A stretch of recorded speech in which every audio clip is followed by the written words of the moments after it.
하나님 말씀은 골로새서 2장 6절과 7절 말씀입니다. 골로새서 2장 6절과 7절 말씀, 기록된 하나님 말씀을 제가 받들어 읽습니다. 그러므로 너희가 그리스도 예수를 주로 받았으니 그 안에서 행하되 그 안에 뿌리를 박으며 세움을 받아 교훈을 받은 대로 믿음에 굳게 서서 감사함을 넘치게 하라. 아멘. 기독교의 신앙은 율법의 완성으로서의 복음입니다. 그것은 복음을 지식으로 아는 것이 아니라 복음을 살아가는 삶, 즉 하나님을 인격적으로 만나고 하나님과 동행하는 삶입니다. 복음의 단계에서 우리가 초점을 맞춰야 될 것은 은혜입니다. 하나님께서 우리에게 은혜를 선물로 주시고 그 은혜 가운데 우리가 거할 때 우리는 은혜가 차고 넘쳐 흐르는 은혜를 누리는 삶을 살아가게 됩니다. 그래서 기독교의 신앙은 쥐어 짜는 신앙이 아니라 흘러 넘치는 신앙입니다. 오늘 말씀에서 너희는 믿음에 굳게 서서 감사함을 넘치게 하라 말씀합니다. 그것이 바로 넘쳐 흐르는 삶을 말씀하는 것입니다. 2019년 추수감사 주일에 우리들에게 주시는 하나님 말씀은 믿음에 굳게 서서 감사함을 넘치게 하라. 한번 따라해 보실까요? 믿음에 굳게 서서 감사함을 넘치게 하라. 그렇습니다. 우리 모두가 믿음에 굳게 서서 감사함을 넘치게 하는 삶을 사는 하나님의 자녀들 될 수 있기를 소원합니다.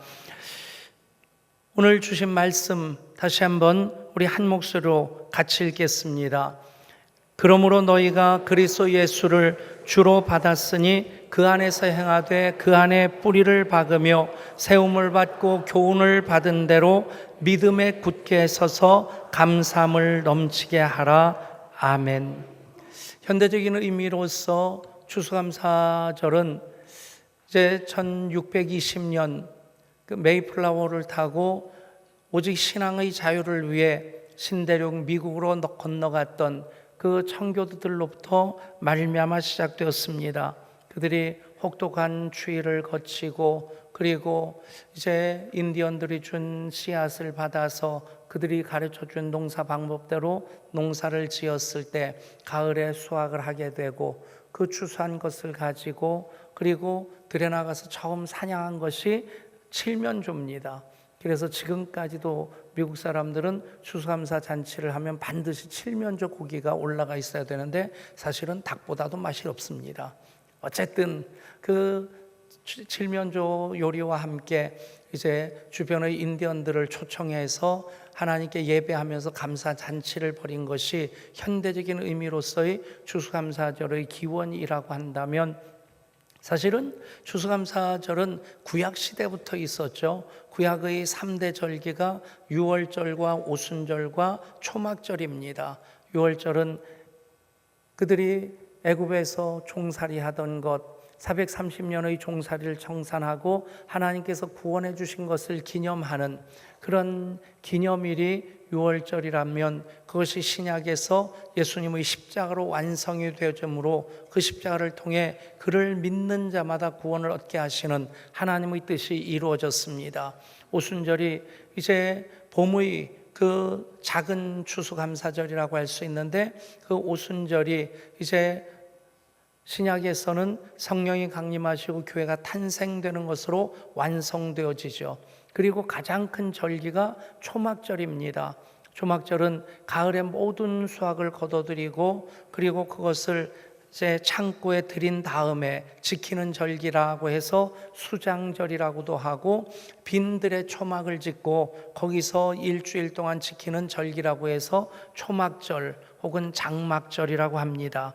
그 3대 절기 중에서 초막절이 가장 큰 절기인데 그 사람들이 초막절 잔치를 할 때는 이제 들녘에 초막을 짓고 그리고 잔치를 한 다음에 누워 잠자리에 눕게 되면 천장을 지붕을 일부러 뚫어놔서 하늘을 볼 수 있게 됩니다. 하늘을 보면서 하나님의 은혜로 올 한 해도 이렇게 우리가 풍성함을 누리며 살았구나, 그것을 기억하면서 또 저곳이 내가 돌아갈 본향이구나, 하나님 나라를 사모하는 순례자로서 그 여정을 다시 한번 되돌리는, 그런 되새기는 시간을 갖게 됩니다. 그래서 이 초막절은 언제 완성이 되어지느냐? 예수님이 재림하심으로 완성되어지는 절기입니다.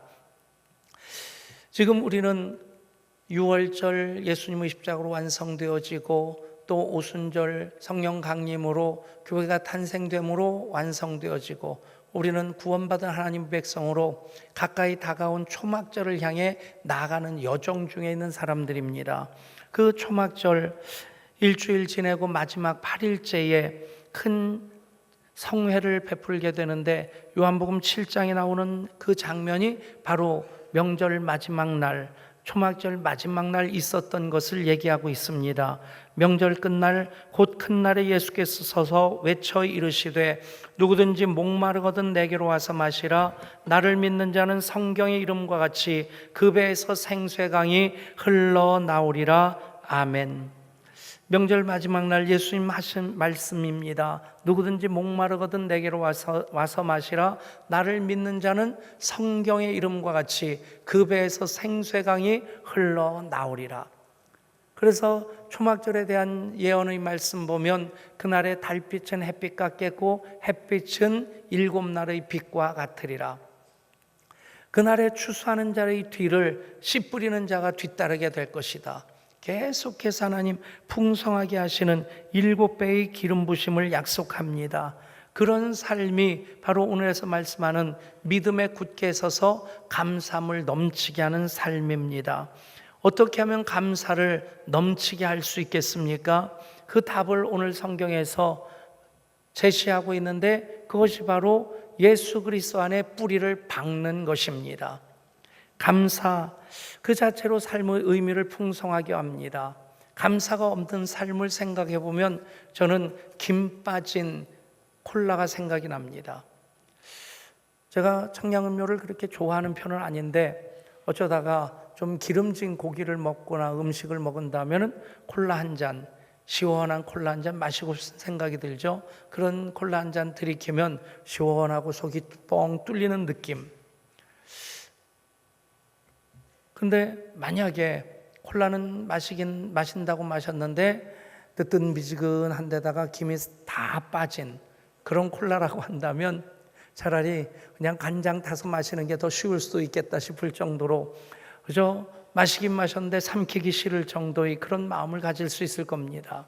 모양도 같고 색깔도 같은데, 그런데 김이 빠지고 나면 전혀 청량감이 없습니다. 똑같다 생각합니다. 예수 믿고 신앙생활 하는데 감사가 있는 신앙과 감사가 없는 신앙.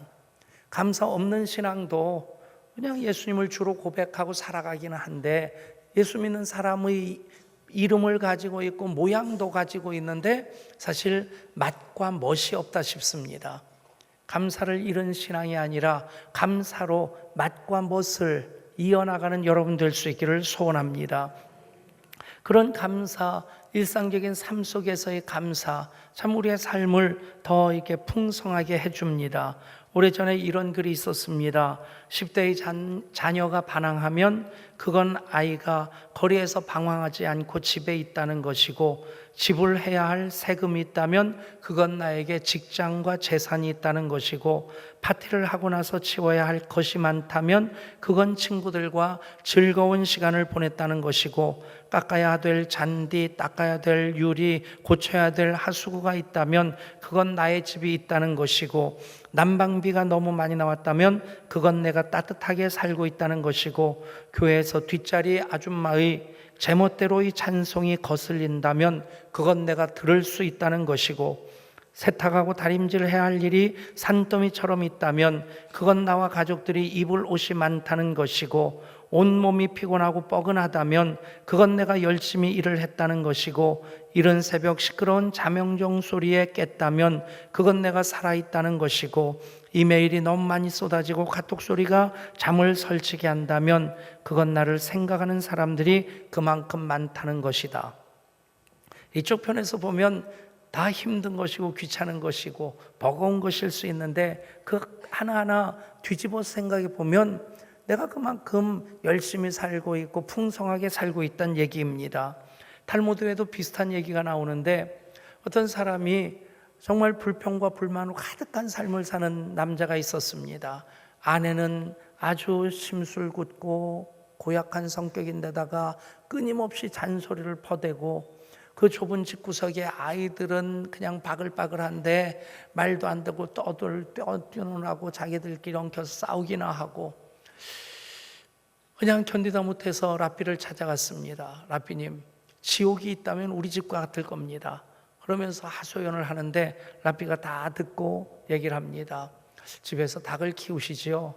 유대인 치고 닭을 안 키우는 사람이 어디 있겠습니까? 그래요? 그럼 오늘 저녁에 잠을 잘 때 닭을 우리에서 꺼내다가 방 안에 넣고 같이 주무시죠. 왜 그래야 됩니까? 그렇게 하세요. 라삐가 그러니까 고개를 갸웃거리면서 집에 와가지고는 그날 밤에 닭을 집안에 풀어놓고 잤습니다. 마누라는 빽빽대죠. 애들은 떠들고 싸우죠. 또 닭까지 꼬대거리고 회를 쳐대고 하는데 이건 자는 건지 마는 건지 날이 새기 무섭게 라삐를 쫓아가서 또 라삐에게 푸념을 합니다. 라삐님, 우리 집이 지옥입니다. 지옥. 그 얘기를 다 듣더니 집에 염소를 키우세요? 예, 염소를 키우죠. 그러면 오늘 저녁에는 염소도 들여놓고 한번 주무셔 보세요. 꼭 그래야 됩니까? 그러시라니까요. 뭐 툴툴대면서 집에 왔는데 라삐가 하는 말이니까 저녁에 닭도 집어넣고 염소도 집어넣고 하룻밤을 지내는데 평소보다 잔소리 그 톤이 더 높아진 아내의 잔소리가 끊임없이 들리고 아이들 그날따라 더 싸우고 그 다음날 동도 트기 전에 라삐의 집을 찾아가서 라삐 문을 들은 겁니다. 라삐는 우리 집이 지옥 아랫목입니다. 끔찍합니다. 그러자 라삐가 피고 웃으면서 얘기합니다. 그래요? 그럼 오늘 저녁에는 닭하고 염소를 다시 우리에다 넣고 하룻밤 주무세요. 그 다음날은 라삐를 찾아오지 않았습니다. 해가 중천에 떴는데 라삐가 길을 걷는데 저기서 그 남자가 라삐를 보더니 싱글벙글 웃으면서 쫓아와서 얘기를 합니다. 라삐님, 우리 집이 천국입니다. 여러분, 어쩌면 우리 얘기 아닙니까? 평상시에는 감사하는 것 잃어버리고 살다가 교통사고 한번 나보면 또 속이 고장나서 밥을 제대로 먹지 못하고 또 불면증 때문에 잠을 제대로 자지 못하면 평상적인 삶이, 일상적인 삶이 얼마나 감사한 것인지. 여러분, 그런 삶을 사는 우리들에게 항상 기뻐하라, 쉬지 말고 기도하라, 범사에 감사하라. 아멘. 제가 앞부분 얘기하면 여러분 뒤를 한번 완성해 보십시오. 항상 쉬지 말고 범사에, 이것이 계속합니다. 이것이 그리스도 예수 안에서 너희를 향하신 하나님의 뜻이니라. 아멘. 여기서 뭐 노면할 사람 아무도 없을 겁니다. 다 하나님 주시는 말씀으로 이것이 그리스도 예수 안에서 너희를 향하신 하나님의 뜻이라. 아멘 했는데 여러분 지난 한 주간 그렇게 사셨습니까? 여러분 그렇게 사신 분들도 축복하지만 그렇게 살지 못했다면 아는데도 그렇게 믿는데도 믿음을 풀어내지 못할 때의 그 답답함 속상하지 않습니까? 왜 내가 그렇게 살지 못할까? 남들은 싱글벙글하며 사는데 왜 나는 항상 원망과 불평에 사로잡혀 살고 있을까? 여러분 오늘 말씀에 그 답이 있습니다. 그리스도 예수 안에 뿌리를 박으라는 겁니다. 아멘. 뿌리를 얕게 내린 정도가 아니라 깊이 박아서 폭풍 한설 몰아치더라도 쓰나미가 몰려와도 흔들리지 않을 만큼 그리스도 예수 안에 거하며 뿌리를 깊이 박게 되면 우리는 항상 기뻐하고 쉬지 않고 기도하고 범사에 감사하며 살게 됩니다. 아멘. 조금 전에 말씀드린 청교도라는 말은 퓨리탄이라는 말을 한자로 번역한 것인데 이제 순결한 신앙을 사는 사람들이란 얘기입니다.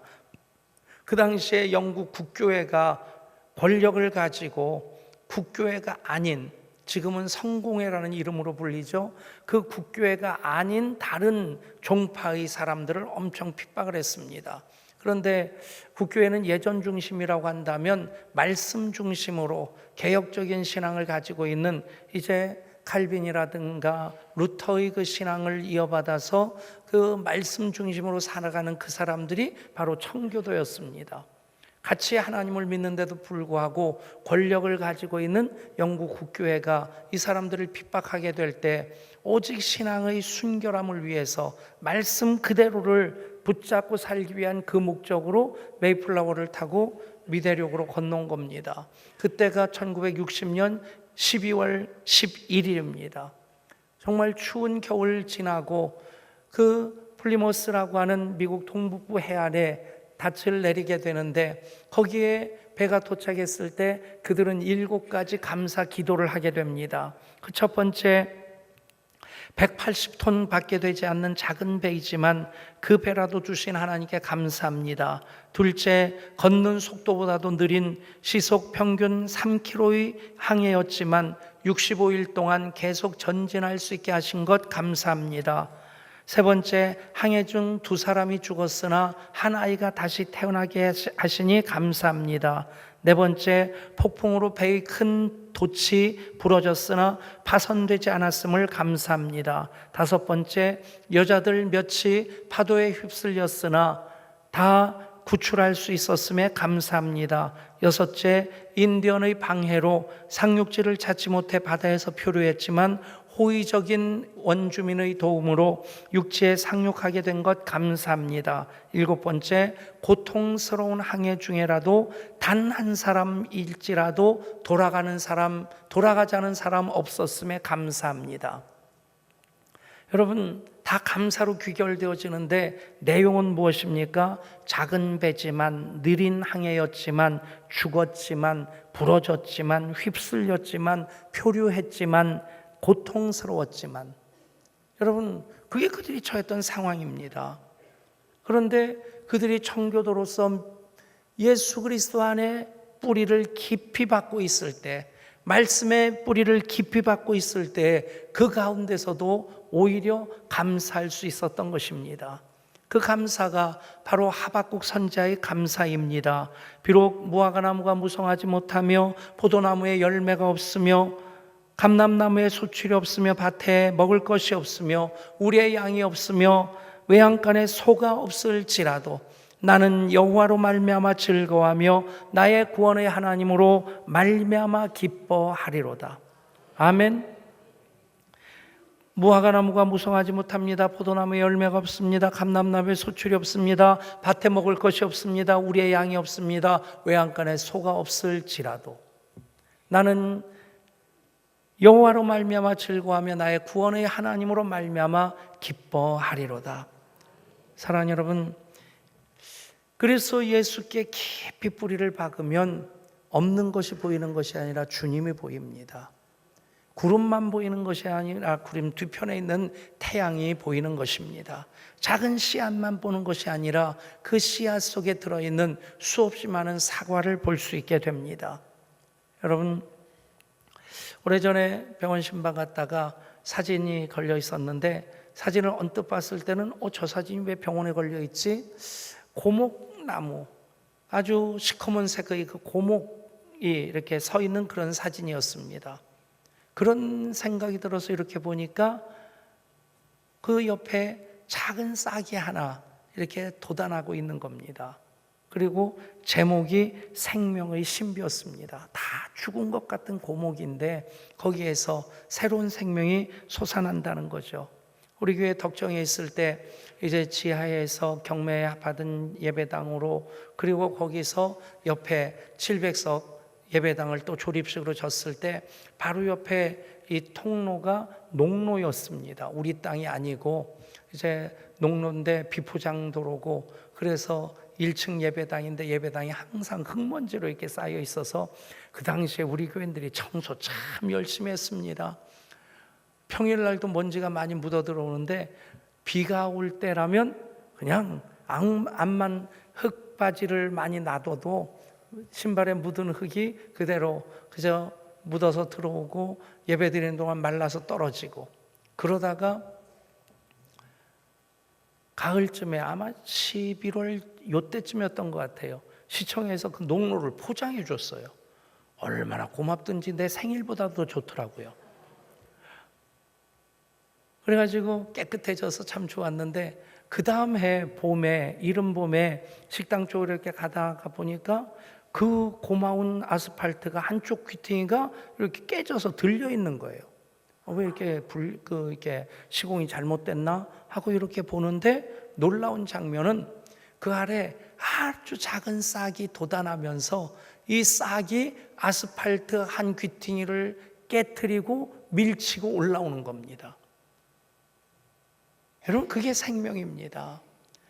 그 여린 싹 손으로 집어 뽑으면 쑥 뽑히고요, 발로 짓밟으면 그저 흔적도 없이 사라집니다. 그런데 그 안에 생명이 있으니까 그 굳은 아스팔트를 깨트리면서 올라오더라고요. 여러분, 나무들마다 겨울 준비하느라고 아름다운 단풍은 다 떨어지고 이제는 낙엽들만 좀 몇 개 붙어 있는 정도입니다.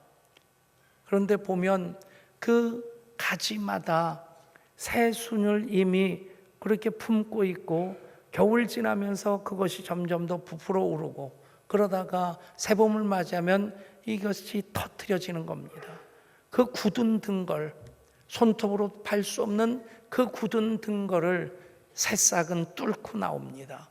여러분, 우리가 감사함을 넘치게 하는 삶을 살면 우리 삶의 주변의 조건들, 환경이 불평하고 원망할 일들로 가득한 것 같고 짜증내고 신경질 부릴 만한 일들이 많이 있다 할지라도, 고통스럽고 답답한 일이 많다 할지라도, 우리는 그리스도 예수 안에 거하고 예수님께 깊이 뿌리를 받게 되면 그 안에서도 기뻐하고 즐거워하고, 항상 기뻐하고 쉬지 말고 기도하고 범사에 감사하는 삶을 살게 될 줄 믿습니다. 여러분, 그렇게 그리스도 예수께 깊이 뿌리를 내리고 감사함을 넘치게 하는 여러분 모두가 될 수 있기를 원합니다. 감사함을 넘치게 하는 것은 무엇입니까? 기도도 감사에 초점을 맞추는 겁니다.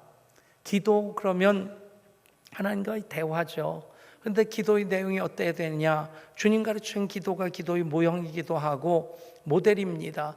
그런데 사도행전 액츠 오브 어포스틀이라고 하는 액츠라는 말을 이렇게 기도의 내용으로 요약해서 설명을 하면 가장 잘 이해가 될 수 있겠다 싶습니다. 첫 번째 A는 어도레이션입니다. 하나님께 찬양하고, 그 다음에 C는 컴패션, 죄의 고백을 하고, 그 다음에 T는 땡스기빙, 감사의 고백을 하고, 나중에 S가 서플리케이션, 간구의 기도를 하는 겁니다.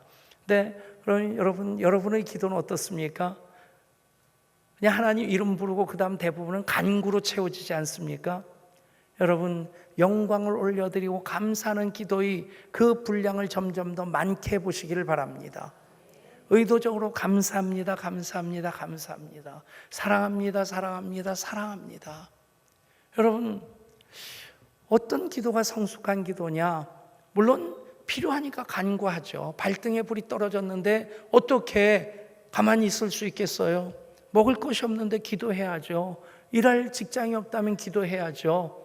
그러나 정말 우리가 하나님 은혜로 이미 자녀가 되었고 여기까지 하나님 은혜로 살아왔다면 여러분, 감사함에 결코 소홀하지도 않고 인색하지도 않은 분들이 될 수 있기를 원합니다. 감사의 기도가 많으면 많을수록 성숙한 기도입니다. 여러분, 찬양하는 기도, 찬양하는 그 찬양 가운데 하소연하는 찬양도 필요합니다. 이 풍진 세상을 만났으니 그러면서 하소연하는 한숨 지는 찬양도 하나님께 드리는 찬양인데, 여러분, 감사함으로 그 문에 들어가며 그의 궁정에 나아가, 아멘, 감사의 찬양 더 많게 하는 것, 그것이 감사함을 넘치게 하는 것입니다. 기도도 찬송도 예배도 사역도 우리 모든 비전이 감사로 가득하게 될 때 방향을 잃지 않고 하나님 영광 위한 비전으로 하나하나 자리매김하게 될 줄 믿습니다. 감사가 없어지면 신앙의 맛도 멋도 없어집니다. 사역은 열심히 하는데 예배는 열심히 드리는 것 같은데 굉장히 이기적입니다. 여러분, 감사가 넘치도록 하는 여러분들이 될 수 있기를 원합니다. 그러기 위해서 뿌리를 박는다. 오래전에 친구 목사님들, 디딤돌 목사님들하고 거제도로 여행을 갔었어요. 여름 휴가를 같이 가서 지내는데 유람선을 타고 해금강 쪽을 이렇게 도는데 선장이 작은 바위섬 위에 소나무 있는 것을 보라는 거예요. 그렇게 큰 소나무도 아니었어요. 그냥 동양화 한폭같이 보여지긴 하지만 그 소나무를 보라고 하면서 여러분 저 소나무가 몇 년쯤 됐겠습니까? 그러는 거예요. 기껏 많이 쳐줘도 한 10년, 20년 그 정도밖에 안 될 정도예요. 척박한 곳이니까 제대로 자라지 못했어도 그냥 20, 30년 정도 됐겠다 하는 생각을 하고 있었는데 선장이 저 나무가 400년 된 겁니다. 그러는 거예요.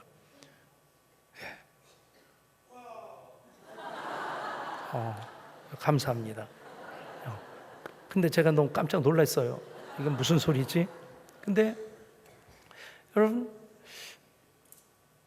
척박한 바위산 꼭대기예요. 그 무슨 영양분이 있겠으며 거기에 무슨 물이 있겠어요. 근데 400년 동안 살아남기 위해서 이 소나무가 뿌리를 깊이 박았던 겁니다. 그러니까 바위 틈 사이에 그 빗물이 고여있는 그것을 빨아들이고 낙엽 떨어진 것들이 썩어서 그것이 비료가 되는 거 빨아들이면서 제대로 자라지는 못했지만 400년 동안 생명을 유지할 수 있었던 것입니다. 여러분 감사함을 넘치게 하기 위해서 여러분 감사의 조건들 하나하나 찾아가실 수 있기를 바랍니다. 대강 지내지 마시고 사실 대부분의 사람들이 잃어버린 다음에 아쉬워합니다. 그런데 일상적인 삶을 사는 것 얼마나 큰 감사입니까? 제가 내일 건강검진을 받는데 먹지 말아야 될 것들 쭉 나와 있는데 김치도 키위도 씨 있는 것들 그거 안 먹으면서 가려서 먹는 것도 불편하더라고요. 그러다 보니까 그게 더 먹고 싶어요. 여러분 그런 거 다 잃어버린 다음에 못할 때 그때가 좋았는데 아닙니다. 여러분 일상적인 삶 속에 주신 은혜들에 대해서 감사하면 하나님께서 감사함을 넘치게 하여 주실 줄 믿습니다. 그것이 또한 그리스도 안에 뿌리를 깊이 박는 것만이 아니라 감사를 찾아가는 감사의 조건으로 뿌리를 깊이 박는 것도 되겠다는 생각이 듭니다. 목사님 한 분이 미국에 유학 가서 공부하는데 딸 썩고 물 서른 곳에 가서 우리말도 아닌 남의 말로 공부하는 게 쉽겠습니까? 나름대로 열심히 공부하고 또 시험을 치르는데 시험 치를 때마다 그렇게 흡족한 마음이 안 들더라는 거예요. 아마도 이번에 그 수능 치른 84명의 우리 예양의 아들, 딸들 글쎄 잘 봤으면 잘 봤다는 얘기가 들릴 텐데 아직까지 잘 봤다는 얘기는 안 들려요. 수능 끝난 다음에 제가 그 친구들한테 꼭 해주는 말이 있습니다. 내가 삼수했고 집사람이 재수했고 큰아들 재수했고 작은아들 재수했단다. 그게 별 문제 아니다. 근데 그 과정을 통해서도 지나놓고 보면 하나님 합력할 선을 이루셨다 고백하게 하시더라고요. 재수하고 싶지 않으신 모양이죠. 근데 어쨌든 시험 치르면서 자신 있게 치렀다 흡족한 마음 가질 사람 별로 없을 겁니다. 근데 이 목사님이 꼭 답안지 맨 아래다가 이렇게 글을 썼다는 거예요.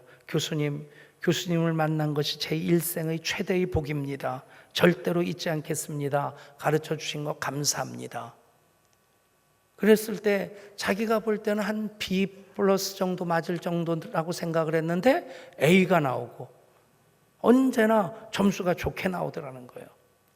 여러분 감사함을 넘치게 함에 있어서 감사의 조건들을 찾아내시고 그것들로 감사의 기도가 되게 하시고 감사의 찬송이 되게 하실 수 있기를 바랍니다.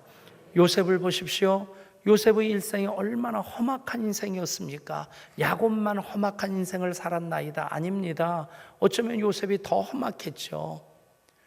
더 험악했다 생각할 수 있는 것이 그런 꿈이 없었다면 그냥 고생하면서 평생 살았다면 그러려니 했을 텐데 얼마나 멋진 꿈을 하나님이 주셨습니까? 곡식단이 자기의 절을 하고 해와 달과 또 모든 별들이 자기 별에게 절을 하고, 야, 하나님께서 나를 통해 놀라운 일을 이루시겠구나. 형제들이 시기할 만큼 그 부모님이 얘기를 듣고 나무래서 그 아이로 하여금 주의를 시킬 만큼 큰 꿈을 꿨는데 어떻게 됐습니까? 형제들에게 배신을 당해서 구덩이에 던져지죠. 노예로 팔려지죠. 그래도 열심히 살고자 했는데 감옥에 갇히게 되죠. 여러분, 어쩌면 예수 믿으면 영혼이 잘 되고 범사가 잘 되고 강건하리라는 그 기대 가지고 예수 믿었는데, 그런데 꼬이고 얽히고 잘못된다면 내가 괜히 예수 믿었나? 내가 잘못 믿는 것 아닌가? 그런 생각이 스치고 지나갈 수 있을 겁니다. 그런데 요셉의 이야기를 보면 단 한 번도 불평했다, 원망했다, 낙심했다가 없습니다. 무슨 얘기입니까? 감사함으로 하나님을 의뢰했다는 것입니다. 여러분, 하나님을 의뢰하고 기대하면서 불평하고 원망하는 건 어울리지 않습니다. 하나님을 의뢰하고 신뢰할수록 감사하는 것만이 어울리는 모습입니다. 그랬을 때 하나님께서는 그 여정을 거쳐서 정금같이 되어 나오게 하시면서 애굽의 총리 대신이 되게 하시고, 애굽만이 아니라 이스라엘 백성들까지 구원하는 하나님의 영광의 일을 이루게 하셨습니다. 오늘 골로새서 2장 6절 7절 말씀인데 3장 15절부터 이 말씀을 보면 이렇게 말씀합니다. 그리스도의 평강이 너희 마음을 주장하게 하라. 너희는 평강을 위하여 한 몸으로 부르심을 받았나니 너희는 또한 감사하는 자가 되라. 그리스도의 말씀이 너희 속에 풍성히 거하여 모든 지혜로 피차 가르치며 권면하고 시와 찬송과 신령한 노래를 부르며 감사하는 마음으로 하나님을 찬양하고, 또 무엇을 하든지 말이나 일하나 다 주 예수 이름으로 하고 그를 힘입어 하나님 아버지께 감사하라. 아멘. 이것이 믿음에 굳게 서서 감사함을 넘치게 하는 삶입니다. 그리고 바로 이어서 이렇게 말씀합니다. 아내들아 남편에게 복종하라. 이는 주 안에서 마땅하니라. 남편들아 아내를 사랑하며 괴롭게 하지 말라. 자녀들아 모든 일에 부모에게 순종하라. 이는 주 안에서 기쁘게 하는 것이니라. 아비들아 너희 자녀를 노엽게 하지 말지니 낙심할까 함이라.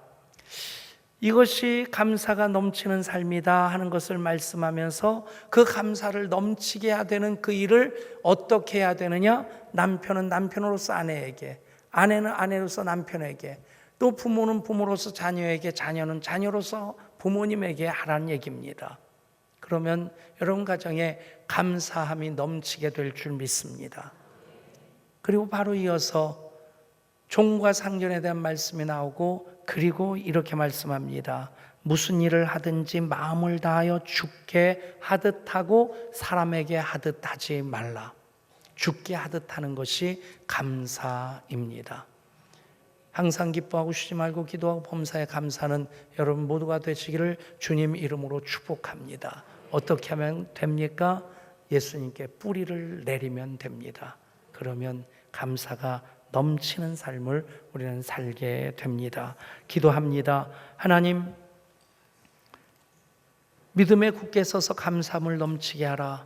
주시는 말씀 가슴에 새기고 손에 붙잡고, 이제 남편으로 아내로 또 부모로 자녀로 감사함을 넘치게 하는 그 일을 우리 삶을 통해 이루어갈 수 있게 하여 주시옵소서.